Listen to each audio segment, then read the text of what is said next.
So thanks so much, Michelle, for having this conversation with me. Um, so I founded RiverRhee Consulting back in 2009, and it's all about creating exceptional managers and teams, which sounds a bit grand, but really it's about giving people the resources so that they can be the best of themselves. And we do that through training and facilitation and coaching. And really what drew me to coaching was my passion to help people recognize that they do have choice for what they do. They do have choices. And through my coaching, I help them to discover what's important to them, what choices they have, what resources are available to them, and then to make the choices and to make them happen.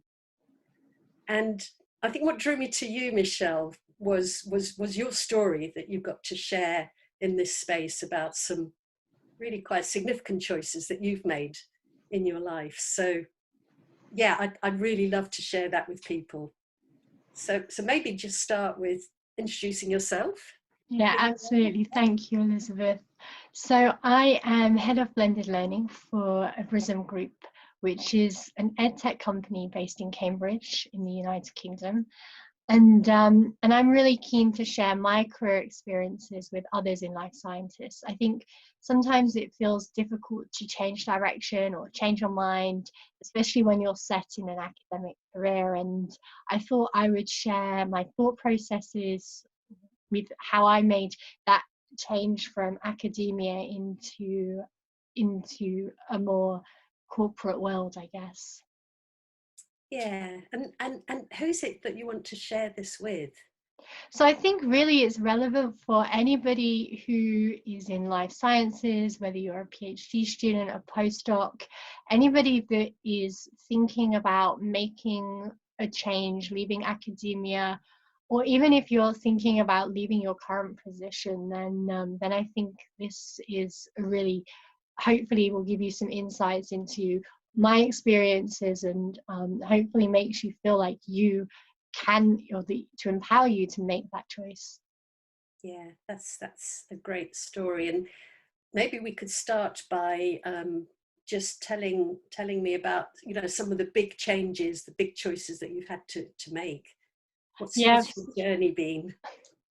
I think life in general is full of lots of big changes, especially when you take an academic route, because you end up in positions with limited funding, with 3 or 4 years of funding. So you're constantly thinking about the next change. So I made lots of big changes, and for me, I think I think what I'll do is focus on post university undergrad. So I think the first big change I made was to move abroad. So during my PhD, I was determined to move somewhere that was warmer than the UK. And it really was as simple as that. I really just had this in my mind. And of course, I wanted to work in a great lab doing some exciting research, but the weather was really my motivation for that. And I think that that's okay. And so I was really fortunate to be offered a postdoc position at St. Jude Children's Research Hospital in Memphis in the United States. And this was a really exciting project, a little bit further than my PhD research. And it was a really exciting opportunity to meet new people, experience different work cultures, to test myself and to really learn a lot about myself, I guess. So in the end, the weather was the motivation, but actually what I gained from it was much bigger. And it was a big, there were lots of questions: leaving my family, going alone, not knowing where I was gonna have a home, and all of these things. So there were lots of challenges that give you lots of additional life skills. Not just you're going to do research, but you have to start standing on your own 2 feet. I was living by myself for the first time ever, and so yeah, this was a really positive change, but it didn't come without lots of worry, and it didn't happen overnight. Let's say that. Yeah. And so after that, I made the next move, which was to come back to the UK and be closer to home. Because as much as I loved being in Memphis, I also really missed home. And it didn't quite work out because I ended up taking a postdoc position in France. And this was working on a project that was bringing me a little bit closer to my PhD project. And it was a good opportunity to get lots of papers published. As we know in research, your career requires lots of publications, and it was something that I hadn't quite managed to do in Memphis. So I did. I got to lead my own project and get these papers out. And unfortunately, we ran out of funding, which is very common in science. And so then it was a great opportunity to move back to the UK. And I got offered a position in Cambridge to work on a new project using the technical skills I had acquired. But it was a bit of a shift in the research project, and which was okay, because again, it brings new skills. You have to start thinking, change the way you think a little bit. And I guess then the next big change was the decision to leave academia after 3 postdocs, because I was quite invested in science. And I guess actually sometimes I stop and I think, sometimes it's scary to make that decision to leave. And so you take, I don't want to say the easy route, but you take the most familiar route. So I think that's why I ended up doing 3 postdocs. Wow, that's quite a story. And as I was listening to you talk, the things that stood out for me that were important to you were, yes, the weather, but for me, that's all about quality of life and quality of life, and then home and family and being closer to your family again. And then sometimes we just kind of follow what happens, what lands, which is what happened when you went to France. And then and the funding ran out. And so sometimes we just sort of follow things the way they develop. But the science and the credibility, getting articles published, that seemed important to you as well. So there are all sorts of threads there. But in the end, you made some big changes, and yeah, and so what influenced you to make that final change, to that really big change, to leave the postdoc world? During my postdoc, there were lots of niggly feelings about maybe the academic route is not for me. I don't think I was the best scientist in the lab, and I really wasn't keen on writing grants. And I had lots of ideas. I just couldn't get them down onto paper. And to move forward, that's what you have to do to get your first lab position. And I was keeping an eye out for new opportunities, and I wasn't quite sure what I wanted to do. I remember I was organizing some events and for a society, and one of the women said to me, or she jokingly offered me a job in basically event management, and I was like, haha, very funny. And then went away and thought about it, and it was like, oh, actually I have a lot of the skills for that. So I think that it's a combination of lots of things, maybe a bit of dissatisfaction in terms of what I was doing in research, having this kind of side interest, and so when I saw the advert for my current position, it was like the job had been written for me. It was running scientific training courses, bringing together scientists, and facilitating the transfer of knowledge. So I applied and was offered a position.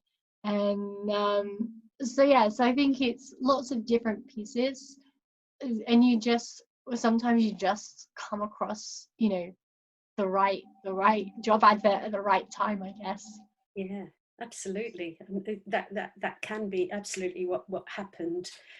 And what would you say were the most difficult things about making all these changes as you were going along? I think that there's lots of big questions that you have, because ultimately when I was offered the position, the decision was quite easy because I knew that I wanted it. I think that came across from the interview, from the, what I felt about the company. But that doesn't mean that there weren't questions. Because I love research, finding new pieces of information, putting together exciting stories, advancing what we already know. And then there's questions of, who am I letting down? Will I miss the lab? What if I don't like my new job? What if I'm not any good at it? Because at least in the lab, I'm competent. I know what I'm doing. I can do those things.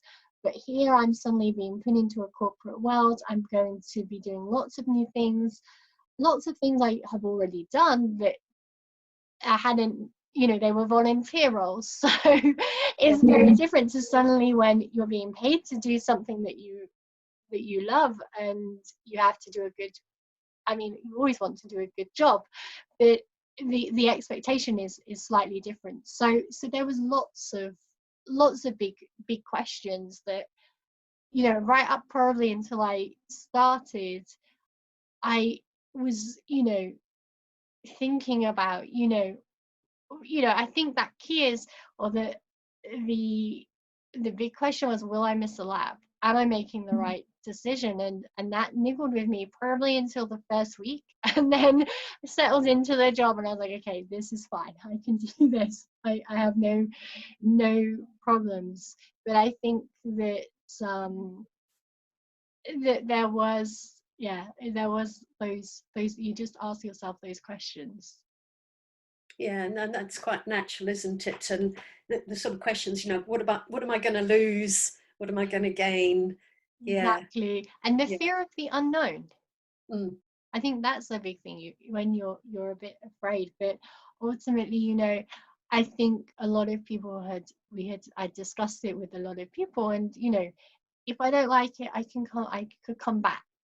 I think that I hadn't been closing doors. It was, and ultimately I think what I felt safe about was still being in that science environment. I think that was pretty important to me to keep that connection. I think that was a big thing for me to find the right decision, was that I wanted to do something that was within the life sciences, because it had been a big part of my life for a very long time. So you just, it's, you don't want to suddenly, I didn't want to diverge completely. I don't think there's anything wrong with doing that, but for me personally, I wanted to keep that connection with science. And looking forward, maybe that's not quite so important anymore, but at the time it was really important. Yeah, to give you something that was the same as an anchor, as you were Exactly. making so many other changes. And you mentioned that talking to other people was one of the things that helped you, and also recognizing that the change wasn't irrevocable. You could always go back. Yeah. What other things, or what other resources helped you as you were making these choices and these changes? I think that there's lots of different things. I think for me, one of the biggest resources was doing what I want to call extracurricular activities outside of the lab. So, for example, during my PhD, I volunteered for the Prince's Trust, which is a charity in the UK. And in Memphis, I was on a mentoring scheme for high school children. And so I didn't really realize the significance of these things at the time, but they help to build your network. They help to, put yourself out there to gain softer skills that you won't get necessarily from the lab. And then I became, particularly when I moved back to my third postdoc in Cambridge, I became involved in various committees, and this really opens doors.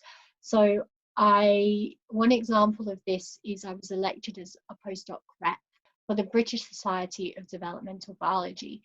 This was firstly a huge honor because I was working with many scientists who I've long admired. And in this role, I was given the responsibility of organizing many events. So this was really career events for researchers. And you know, the idea was bringing people together. And again, this is what really, you know, cemented my passion, I guess, for organizing events. You know, I quite like the idea of, you know, of giving people something of value, things that people can, you know, an event that they can come to and they can leave feeling like they've gained something. And I guess also that gives you those skills that you can write on your CV for, you know, and they're really important. And at the time I had no idea, you know, for me, when I was the postdoc rep, a lot of this was, you know, for networking, for being part of the British community of developmental biologists. And I didn't have any idea when I was elected where this would take me, and here I am. So really, you know, that was a really important step for me, and so yeah, so I'm really grateful to that position. And then I also gained advice from many mentors, past supervisors, friends. I think sharing your thoughts and your concerns can really help to, you know, just to put aside any fears. And particularly when people know you, sometimes they can look at things from different angles. Ultimately, I had made up my mind from the very first moment I was offered. In fact, even before I was offered the position, I wanted the job.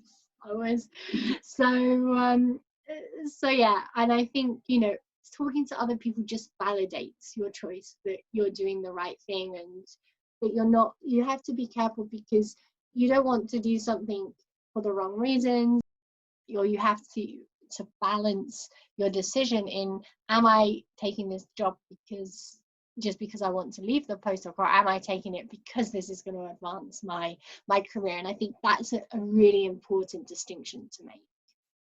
Yeah, and I really like the sort of the reflection that you're demonstrating about knowing yourself and knowing what's important and knowing why you're making the choices. And as you say, at the end of the day, it's only you who can decide that, but it is so useful having other people that you can talk to, as you say, validate it as well. So, you know, it's obvious to me that you've learned so much through this journey of yours, Michelle. And if you were to sort of, you know, pull out the sort of the top 1, 2, or 3 things that you've learned in doing this journey, what would those be? I think ultimately the one thing that I've learned and I've accepted is that I'm in control and it's my destiny, and everything that I've done has been, you know, my choices. And I've learned that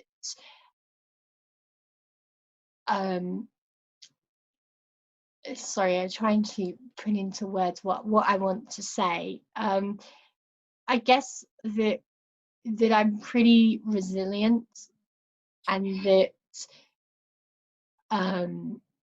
yeah, I think those kind of, that's the summary, I think, of what I've learned. Yeah, I think that's lovely. You're in control and you are resilient. I love that. Yeah. And if you were to I guess, you know, looking at where you are now in your current job, what are you finding most fulfilling about that? I think the opportunity to learn lots of new skills. I think that when I took the position, I never realized how much responsibility and new things I would do. I never, you know, I have been learning sales techniques, marketing techniques, enhancing my organizational skills, And it's learning to be adaptable as well. Particularly, you know, we've been running in-person courses at the beginning of the year in March. We had to stop that, and so it's being adaptable and changing what you're doing, and it's thinking in a more business-like way, which I never imagined I would do. So that's exciting, actually. It's because, you know, not only do you have the skills from the lab and those things, but also taking everything that you've learned from that and putting it into something new. I think that, you know, learning new things every day is the most fulfilling thing. So yes, it's just this continuous or continued learning and growth journey that you're on. It's just Exactly. you just look so enthused and fulfilled. Michelle, I think we're probably drawing to a close with this conversation, but I was wondering, you know, what final things would you like to say in terms of concluding messages or takeaways? Yeah, so I have a couple of things I want to say.